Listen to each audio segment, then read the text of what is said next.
I'm gonna little off the cuff here, a little impromptu. Let's do it. What is your craziest, like longest distance somebody you helped move?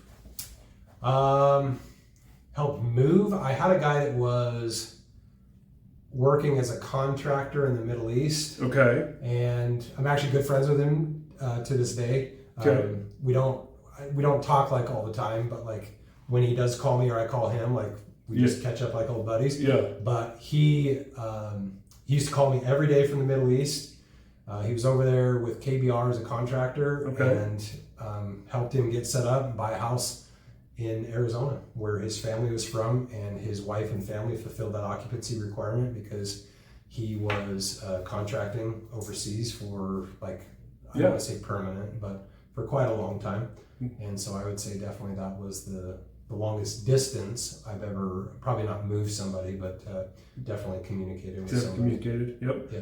So I've had two clients, one from Okinawa Okay. and one from Misawa, Japan. That's always fun. Uh-huh.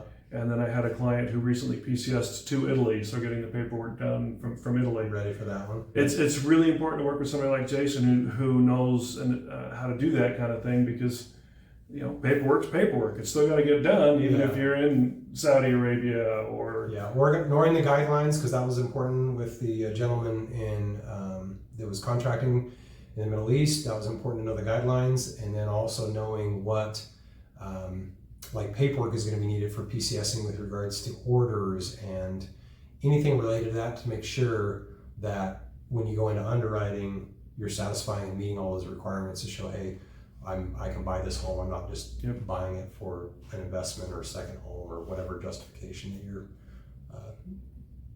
people may think that you're using it for. Actually, I think probably my craziest was a guy who got activated during COVID, so his orders kept moving around depending when he could get there. Uh-huh. And then his ship date ended up changing to when we were supposed to be signing.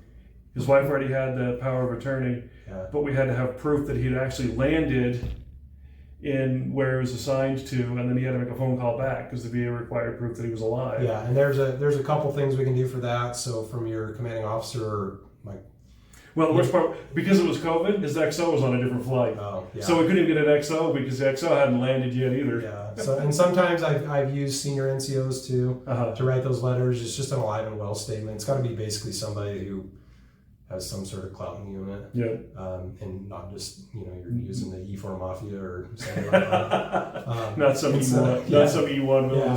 So somebody that would be held accountable for that. Yeah. And so you just get an alive and well statement stating that they're there. They've had contact with them within the last X number of hours type of thing, and verify that they're good to go. All right.